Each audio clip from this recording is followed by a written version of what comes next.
Good morning, everyone. It's Lisa Kay with you this morning, and this is Legacy Talk. And we're talking about estate planning of sorts, but we're going to illustrate it by looking at a current news event, which is somewhat tragic, but it's something we have to really deal with. So let me just get into this recent news article, um, and it's somewhat tragic. I'm going to tell you now, but we will learn some things, and that will be the point this morning. So I'm Lisa K. Crawford. I'm an attorney. I'm a real estate advisor. I'm a podcaster. But this morning I have my attorney hat on, and this is Legacy Talk. And because I really have a passion for estate planning and understanding probate in our communities, wanting other people to understand these things. I really I really like to spend time trying to educate if I can in my own way to help people understand the importance of estate planning. So, with that in mind, I am going to share my screen and we're going to talk about a very well, sort of a sad situation.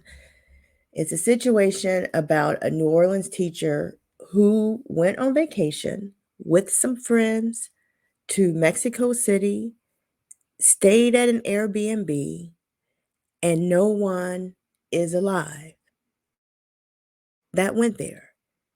I mean, what's wrong with this picture? But anyway, here goes the news.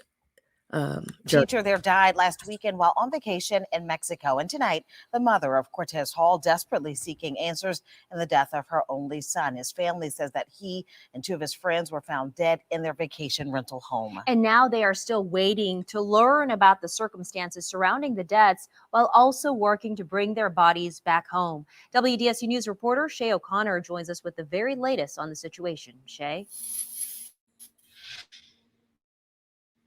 Yeah, family tells me Hall was a 7th grade history teacher right here at KIPP in New Orleans East. Now, his mom, Ciola Hall, tells me she received the news on Monday, her birthday, when the U.S. Embassy called.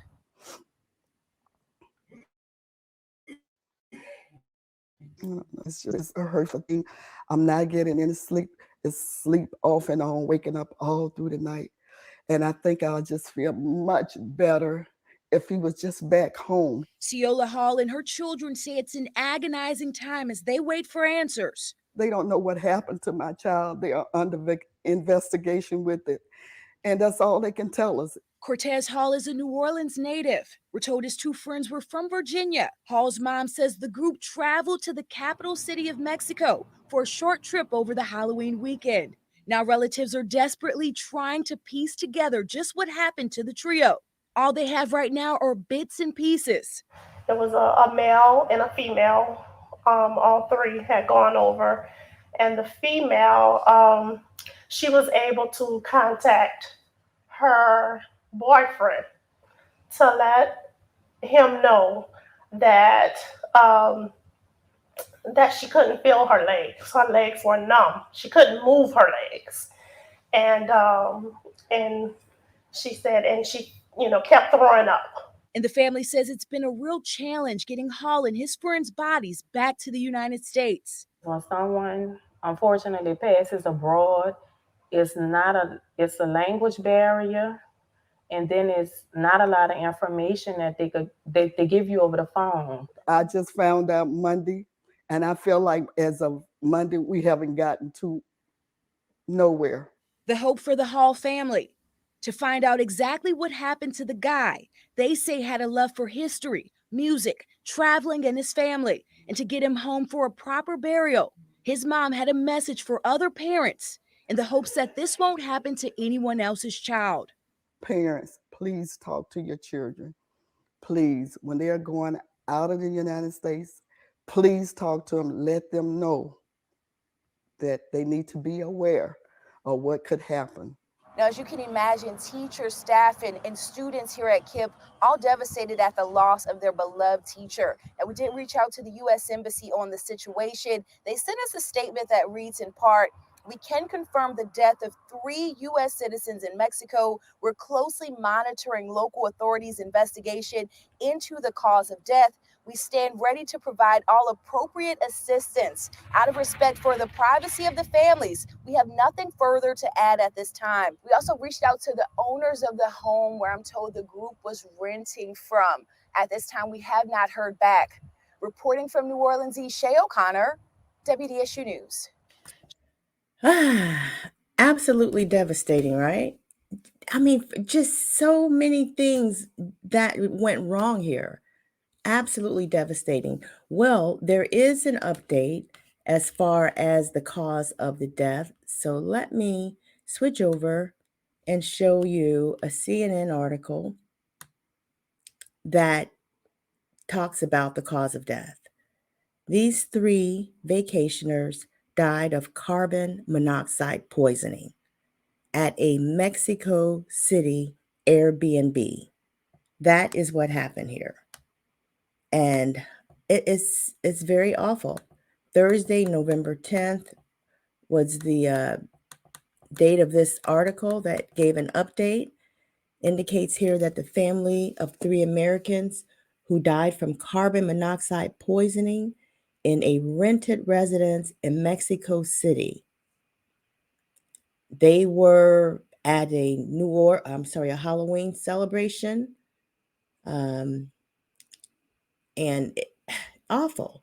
Jordan Marshall, age 28, was a 12th grade English teacher, was traveling with a friend, Cortez Hall, age 33, a 7th grade social studies teacher, also traveling with them, a young lady, Candace Florence, age 28. I mean, awful. So what kind of things does this kind of raise for you? What lessons do we learn from this? Obviously, none of these individuals realized that there was gas, carbon monoxide gas, in this place where they stayed at the Airbnb. According to the article, it says after detecting an intense smell of gas in the apartment, security guards at a residential complex requested support from local authorities, the statement said, and the agents who arrived found the bodies of a woman and 2 men.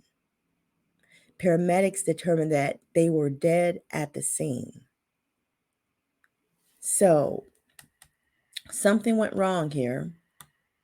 And as we know, carbon monoxide is an odorless gas, and as indicated here, found in fumes from fuel burned in vehicles, ranges, stoves, lanterns, grills, fireplaces, or furnaces.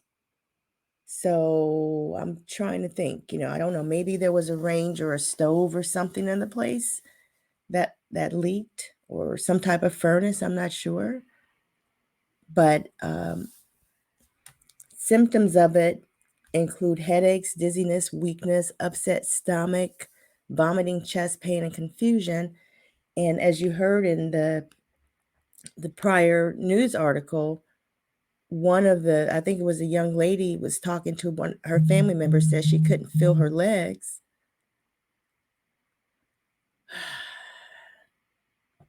So I'm going to stop sharing this, but I would just like to say to the families of all of these young people to rest in peace. That they rest in peace. She's such a beautiful young woman. She was an entrepreneur, by the way. She had started a candle business during the pandemic. This beautiful young lady, Candace Florence. But it's very, very sad. And it just talks about, the article goes on to really just talk about each one of them. And I'm really grateful for this article. but it talks about how they were full of life. That's a picture of Jordan Marshall. And then that's the young man whose mom we just saw in the news article, Cortez Hall. I believe that was her son. So there are some lessons to be learned here, and we definitely want to talk about that. So I think one of the first things that we have to think about when we're traveling is, where are we going? We have to look at where we're going. And now we know, if we haven't thought about it before, we might need to bring a carbon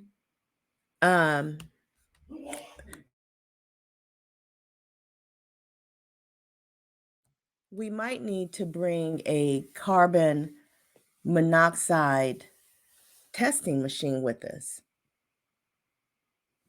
That might be something that we have to do when we travel. The other thing is, nobody wants to add on any more expenses than they have to, but we might need to think about travel insurance. If something were to happen to us, if we were to die, such as what happened tragically here, I mean, there are medical expenses abroad.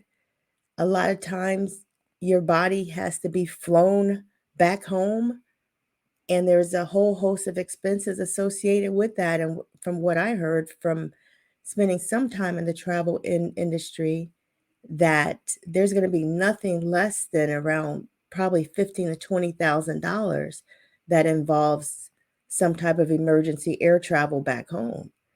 So we have to think about travel insurance. The other thing, and you guys know I'm going to get to this, we have to think about estate planning. Now, I know that these were young people and they were in the prime of their lives. They were late 20s to around mid 30s, as we saw here. And they probably weren't thinking about much past just living and enjoying life the best they can, just getting started, really.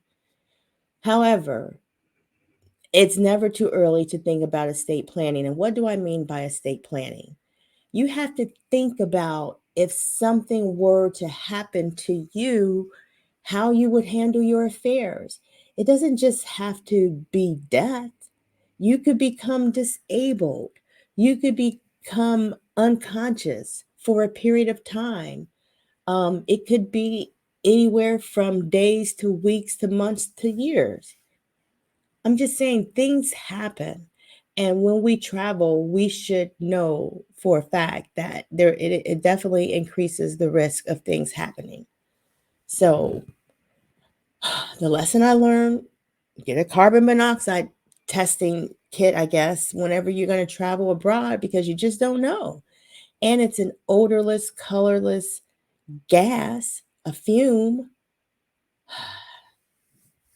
that just kills you. So that's a problem. And so in terms of estate planning, what could have been done here, and I don't know if it was or wasn't done, but what I hope was done here is that each of these young people already had a will in place, a last will and testament.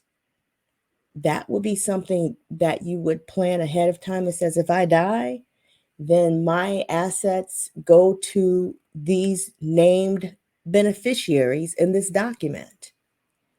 And in a will, because it's such a great document, if you are the legal custodian of your children, you can name a guardian right in the will who will take care of your children in terms of physical care and control, and who will be responsible for whatever money that you might leave for your children's care and support.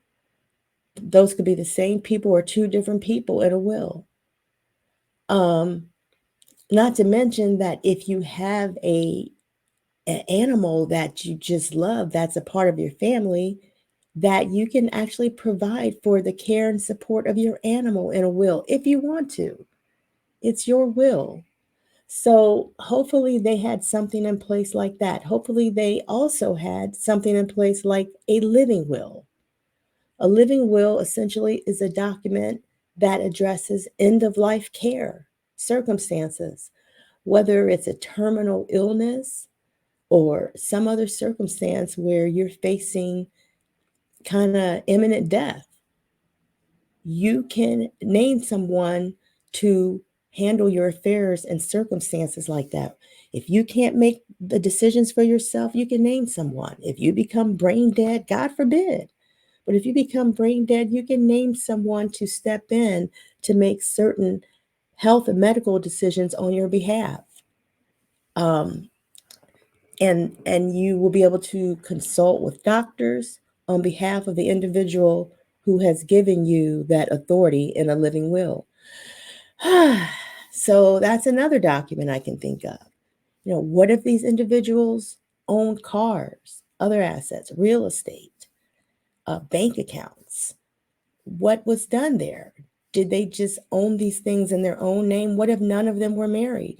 There's no indication that any of them were married that I could see in the article, but let's say if they are not married and they just own everything in their own names, that's a problem when you die, because that means that your family members or loved ones are going to have to pay an attorney to go to probate court to have those assets legally transferred to your living heirs. And that is time, money, and expenses. And guess what? A lot of times when you open up a probate estate, it is public record. So you open up an estate, creditors are going to get wind of it. And if there were outstanding credit card bills, car debts, mortgage notes, things like that, those expenses can hit the probate estate. And what I mean by hit it, they'll be filed in that probate estate.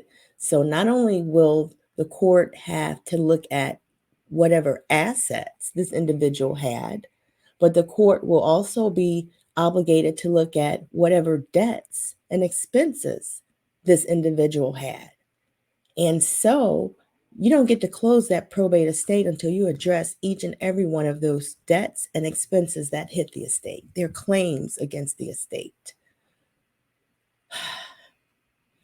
So I really don't like to use a tragic circumstance to illustrate the importance of estate planning. But this situation, it kind of leaves me no choice but to deal with it, because these are the things I think about. And these are the things that not only I should be thinking about as an individual, as an attorney for me, but it's things that each and every one of us, really, we should all be thinking about. We can take really nothing for granted. And if we have so far, we can take it for granted no more. So think about these things. I'm Lisa K. Crawford. This is Legacy Talk. I'm going to come on and talk about things that are hard, that are tough, that illustrate the need for estate planning. I am a licensed attorney in Florida and Ohio. I handle probate administration cases and I handle estate planning. If you like to do some advanced planning and get certain documents ahead of time prepared, I can help you with that. So that's what I do. You guys have a wonderful weekend. I hope you had a great celebration of veterans yesterday on Veterans Day. And I hope today that you have a great Saturday and a great rest of your weekend. If you need to reach me, feel free to drop me a line, lisa@lisacrawfordlaw.com, or you can call me at my office, 954-870-7600. You guys have a wonderful day. Talk to you again soon. Bye-bye.